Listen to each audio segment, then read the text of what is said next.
기름값에 비상이 걸렸습니다. 대표적 석유 생산국인 사우디죠. 예멘 반군의 드론 공격으로 가장 큰 공장 두 곳에 불이 났습니다.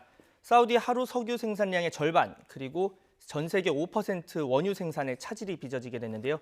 당장 오늘 국제유가는 19% 넘게 올랐습니다. 사우디 원유를 가장 많이 수입하는 우리나라도 비상이 걸렸는데요.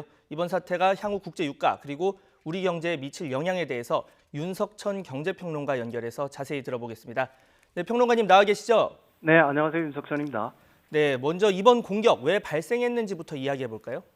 이슬람은 수니파와 시아파로 분열되어 있죠. 이들 종파 갈등은 이슬람 정통성을 놓고 다투는 거라서 사실 하루 이틀 된 문제가 아닙니다. 거의 1400여 년 동안 계속되고 있는데요. 사우디는 이슬람 중에서도 수니파의 종주국이고 이란은 시아파의 종주국이죠. 한데 예멘은 수니파와 시아파가 내전을 벌이고 있는 상황입니다.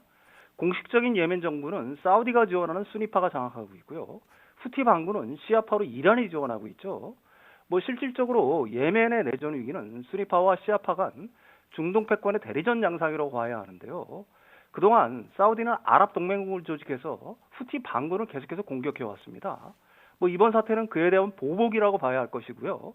다시 말해 후티 반군인 시아파가 수니파의 종주국인 사우디를 공격한 것입니다. 예. 네, 지금 사우디에서 하루 나오는 원유 절반 정도가 이번 공격으로 이제 차질을 빚게 됐는데 국제유가에 차지하는 영향 어느 정도로 보면 될까요? 사우디는 미국과 세계 최대 원유 생산국 지위를 다투는 최대 원유 수출국이죠. 게다가 오펙 즉 석유 수출국 기구의 실질적인 맹주입니다. 미국 세일오일 생산으로 영향력은 과거에 비해서 많이 줄었지만 여전히 그 영향력은 막대하다고 봐야 하겠죠.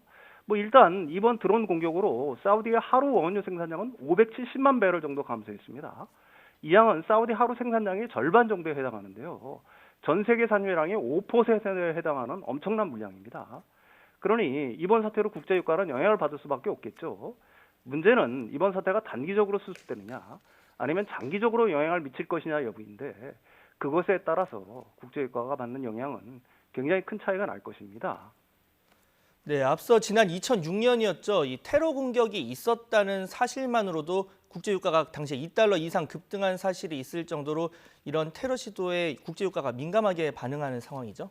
네, 그렇습니다. 이번에 공격받은 아부카이크 원유 안정화 시설은 2006년 2월에도 이슬람 무장단체 알카에다가 자살폭탄 테러 표적으로 삼았던 곳이죠. 그런데 당시 공격은 실패로 돌아왔습니다. 그럼에도 말씀하다시피 국제유가는 테러 시도가 있었다는 사실만으로 배럴당 한 2달러 넘게 급등했는데요. 사실 이번엔 더 큰 충격을 줄 수 있습니다. 왜 그러냐면은 서방보다 기술력이 낮고 전략도 미약한 예멘 반군의 무인기가 사우디의 영공을 남에서 북으로 가로질러서 무려 1000km 날라와 가장 중요한 국가 기관 시설을 공격했다는 데 있습니다. 그런데도 사실상 사우디는 무방비 상태였다는 게 드러났는데요. 구조적 취약점이 드러난 이상 사우디 원유 공급의 안정성에 대한 불신호는 앞으로도 계속 이어지겠죠. 이는 결국 장기적으로 국제 오일 시장에 불안 요인으로 작용해 가격 상승 압박 요인이 될 것은 분명합니다. 네, 실제 오늘 원유 시장을 한번 보겠습니다. 이 국제유가가 19% 넘게 뛰었다고요? 예, 맞습니다. 앞에서도 리포트에서 나왔는데요. 벌써 국제유가 시장은 굉장히 크게 들썩이고 있죠. 국제유가는 사우디 폭격 이후 첫 거래에서 한때 전장보다 무려 거의 한 20% 정도 상승세를 보였습니다. 북해산 브렌트유는 배럴당 72달러 선에 육박했다가 현재는 거의 한 68달러 정도 수준에서 거래되고 있고요. 서부 텍사스산 산유는 배럴당 64달러 정도로 거래돼 전장보다 한 15에서 16% 정도 상승한 채 거래되고 있습니다. 자, 이제 우리 산업에 미칠 영향에 대해서 한번 짚어보겠습니다. 이 석유화학 원료의 공급도 이번 사태로 타격을 입지 않을까 싶은데 석유화학 업계에 미칠 파장 어느 정도일까요? 긍정과 부정적 요인이 혼재하고 있다고 봐야 합니다. 일단 긍정적인 것은 오일 가격이 상승하면 석유 화학류 제품의 가격 상승도 동반 상승하게 되겠죠. 제조회사 입장에서는 긍정적인 요인이 될 것이고요. 이 때문에 오늘 석유 화학주가 예상외로 강세죠. 반대로 원료 수급의 불안정이 깊어지면 또는 가격 폭등세가 지속된다면 이는 부정적 요인이 될 수 있을 것입니다. 원료 가격의 급상승으로 이익 기반이 흔들릴 수 있고요. 또 원료 수급에 문제가 생겨도 생산 차질을 불러올 것이기 때문에 부정적으로 작용하게 될 것입니다. 관건은 이번 사태가 과연 가격 폭등세로 이어질 것이냐 여부와 원유 수급에 커다란 영향을 줄 것인지 여부가 될 것인데요. 뭐 저는 개인적으로 국제유가 상승은 피할 수 없겠지만 중동에서 뭐 대규모 전쟁이 발발하지 않는 한 장기적인 폭등세는 나타나지 않을 거라고 봅니다. 따라서 이번 사태는 석유화학 업계에 외려 긍정적인 영향을 줄 수도 있다고 봅니다.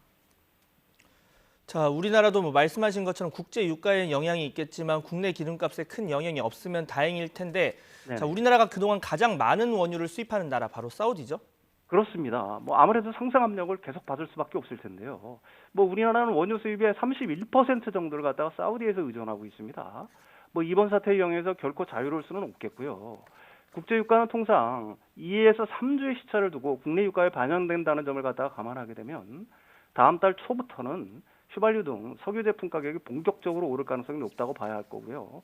앞으로 당분간은 사실은 뭐 휘발유를 넣고 기름을 넣는데 좀 부담이 될 것으로 보입니다. 네, 최근 기름값이 이렇게 계속 오르고 있는데 시청자분들이 가장 궁금할 게 이 부분 같아요. 기름을 미리 많이 넣어둬야 되는지 아니면 그대로 평소대로 해야 되는지, 이번 사태로 국내 유가가 어떻게 될 것이라고 구체적으로 전망하십니까? 뭐 국내 유가는 뭐 이 지금 뭐 국제 그 전문가들의 어떤 그 전망을 예로 들게 되면 국제 유가가 한 75달러 선 정도까지는 갈 수 있다라고 얘기를 합니다. 그렇게 되면 뭐 지금보다 뭐 거의 뭐 한 몇십 퍼센트 정도 오르는 거니까 뭐 당분간 오름세를 갖다가 피할 수는 없을 것 같고요.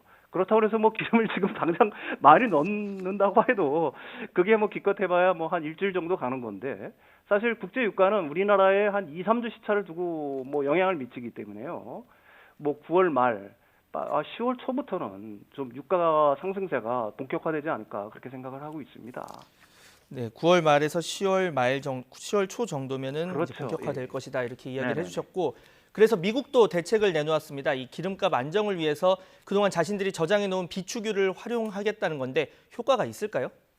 뭐 아무래도 효과는 좀 있겠죠. 왜 그러냐면 미국이 보유하고 있는 그 전략 비축유는 전 세계가 열흘 정도 사용할 수 있는 양입니다. 약 7억 배럴 정도가 되는데요. 뭐 그것만이 아니라 국제 에너지 기구 역시 전략 비축유가 충분하다는 성명을 발표했죠.